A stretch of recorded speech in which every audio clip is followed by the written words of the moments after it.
তাহলে ঢাকায় চলচ্চিত্রে আলোচিত এবং দর্শকপ্রিয় তারকা পরীমণিকে তো আপনারা সকলে খুবই ভালো করে চিনেন। কেননা পরীমণি তার দীর্ঘদিনের কেরিয়ারে বেশ কয়েকটা চলচ্চিত্রের মধ্যে উপহার দিয়েছে তিনি তার ভক্তদের। তাই তো বলাই বাহুল্য যে চলচ্চিত্রের পর্দায় তার অভিনয় রীতিমতো তার ভক্ত অনুরাগীদের কাছে নজর কাড়ে। ঠিক এজন্য অবশ্য মাঝে মাঝে তিনি তার অভিনয়ের জন্য দর্শকদের মধ্যে লাইমলাইটে থাকেন। বাই দ্য ওয়ে, বর্তমানে এই তারকা তার ভক্তদের দিলেন তার নতুন চলচ্চিত্রের আপডেট। কেননা বর্তমানে জানা যায় যে এই তারকাকে আগামী দিনে গোলাপ চলচ্চিত্র অভিনয় করতে দেখা যাবে। যদিও চলচ্চিত্রটিতে তার বিপরীতে অভিনয় করতে দেখা যাবে নীরব হোসেনকে। তাছাড়া মাত্র কয়েকটা দিন আগে নীরব হোসেন চলচ্চিত্রের প্রথম পোস্টার উন্মোচন করেছিলেন। সেখানে অবশ্য নীরবকে দেখা যায় ব্যাপক আকারে অ্যাকশন মুডে। যদিও চলচ্চিত্রের গল্পটি মূলত থ্রিলার ঘটনার এমনটাই জানা যায়। তাই তো বলাই বাহুল্য যে পরীমণি হয়তো এবার নতুন কোনো ধামাকাদার চলচ্চিত্র উপহার দিতে যাচ্ছে তিনি তার ভক্তদের। এদিকে অবশ্য সম্প্রতি নতুন চলচ্চিত্রের বিষয়ে পরীমণি জানিয়েছে যে চলচ্চিত্রের গল্পটি অ্যাকশন এবং থ্রিলার ঘটনার।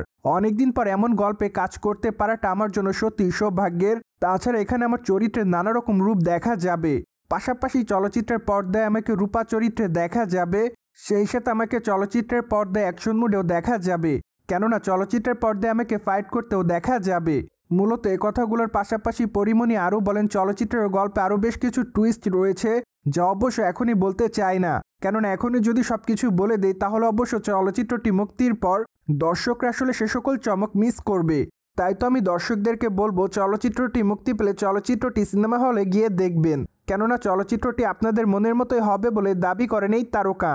তাছাড়া চলচ্চিত্রের শুটিংয়ের কাজ অবশ্য ফেব্রুয়ারি মাস থেকে শুরু করা হবে বলে এমনটাই জানা যায়। ফলে ধারণা করা যাচ্ছে যে যেহেতু চলচ্চিত্রের নায়িকা চূড়ান্ত, তাই তো খুবই শীঘ্রই চলচ্চিত্র নির্মাতারা চলচ্চিত্রের মহরত অনুষ্ঠানের আয়োজন করবেন।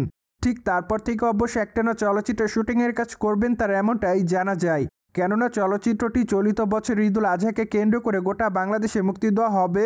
তাই তো বলাই বাহুল্য যে আপাতত চলচ্চিত্র নির্মাতাদের হাতে সময় খুবই কম, যার প্রেক্ষাপটে তারা নিয়মিত চলচ্চিত্রের শুটিংয়ের কাজ করার মাধ্যমে চলচ্চিত্রের শুটিংয়ের কাজ শেষ করতে চায়। অন্যদিকে ঢালিউডের নায়িকা পরীমণিকে সর্বশেষ অভিনয় করতে দেখা যায় ফেলুবংশী চলচ্চিত্রে।